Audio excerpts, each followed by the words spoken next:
Hi friends, welcome back to my channel. షిరిడిలో ఉన్నటువంటి పంచముఖ మహావిష్ణు గణపతి దేవాలయానికి అయితే వచ్చాము. ఇక్కడ రకరకాల గణపతులు ఉన్నారు. ఒక్కసారి అయితే చూడండి. లోపల వినాయకుడిని తీద్దామని అంటే అది అలో లేదని చెప్పని అన్నారు. సో బయటికి వచ్చి అయితే చూస్తున్నాము.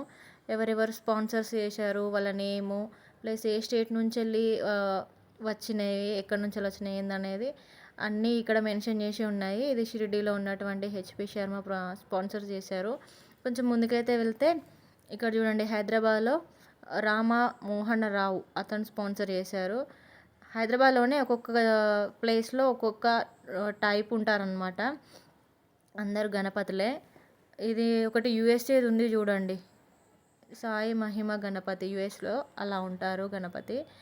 సో అట్లా ఒక్కొక్క జాగాల ఒక్కొక్కటి ఎట్లుంటుంది ఏందనేది, ముంబై, కర్ణాటక, ఇవన్నీ స్టేట్లలో ఎట్లుంటుంది ఏందనేది ప్రతి ఒక్కటి ఉన్నదన్నమాట. విజయ గణపతి, సిద్ధి గణపతి, బుద్ధి గణపతి అని చెప్పని మనం అంటూ ఉంటాం కదా. సో అలా ఉన్నాయన్నమాట గుడి చుట్టూ. ఒకసారి అయితే చూడండి. సో మేమైతే చిన్నగా తీసాము, మాకు అలో లేదని చెప్పని అన్నారు. సో ఇది మొత్తము గుడికి ముందు ఉంటుంది.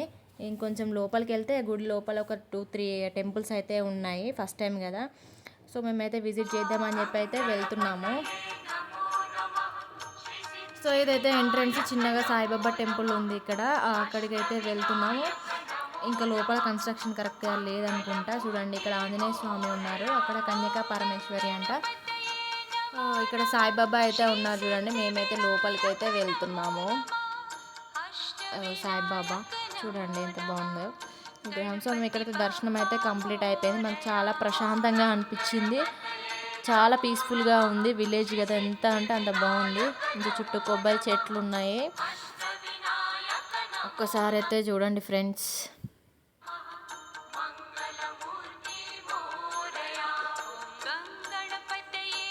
సో బయటకైతే వెళ్తున్నాము ఇక్కడ. సో బయటకు వచ్చిన తర్వాత అయితే ఫస్ట్ మేము ఎంట్రన్స్ తీయలేకపోయినాము, మర్చిపోయినాము. సో బయటకు వచ్చిన తర్వాత ఎంట్రన్స్ అయితే తీసాము.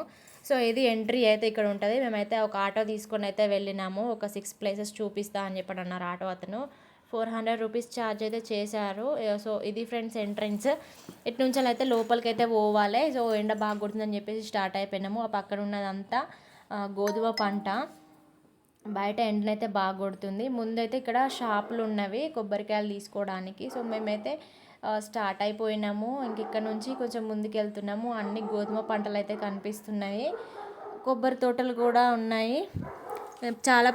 మాకైతే చాలా ప్రశాంతంగా అనిపించింది ఫ్రెండ్స్. మొక్కజొన్న తోటను అయితే చూడండి, చుట్టూ పచ్చదనంతోనే ఉంది. అసలు మాకైతే ఎక్స్పెక్ట్ చేయలే ఎంత మంచిగా ఉంటుందని చెప్పి. సో ఒకసారి చూడండి ఫ్రెండ్స్, మేమైతే ముందుకు వెళ్తున్నాము.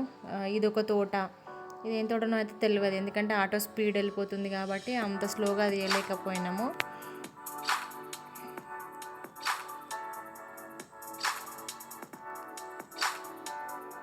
సో చుట్టూ గ్రీనరీ ఉంది చూడండి ఎంత బాగుందో.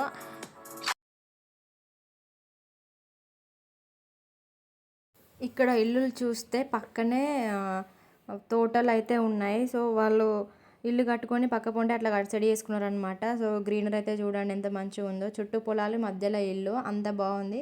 ఇక పక్కనే ఉండి అన్నీ చూసుకోవాలన్న ఉద్దేశంతో అట్లా చేసుకున్నట్టున్నారు. ఇది జామ తోట. ఇక్కడ నుంచి అంత దూరం వరకు అయితే ఉంది. జామ తోటలు, సపోటా తోటలు, ద్రాక్ష తోటలు, ఇవైతే అన్నీ చూసాము. ఇదైతే సపోటా తోట. ఒక్కసారి చూడండి ఎంత మంచిగా ఉందో. ఇంకా అన్నీ అవే ఉన్నాయి తోటలు. ఇక్కడ మేబీ ఫ్రూట్స్. ఇది ద్రాక్ష చూడండి, ద్రాక్ష తోట ఎంత బాగుందో చూడండి. అక్కడ కొంచెం ముందుకైతే వెళ్ళినాము, అక్కడ అమ్మేరు, అవి కూడా తీసుకున్నాము ద్రాక్ష.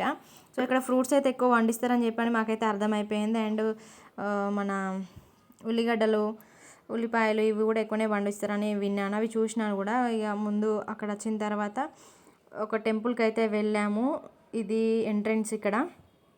సో పురాతనమైన కట్టడాలు అయితే అలానే ఉన్నాయి. సో వాటికి కలరింగ్ ఇచ్చారంతే, ఏం చెక్కు చెదరలేదు. మంచిగా బర్రెపెండతోనైతే అలకు జల్లీరు కింద. ఇక్కడైతే ఫ్రూట్స్ తీసుకొని లోపలికి అయితే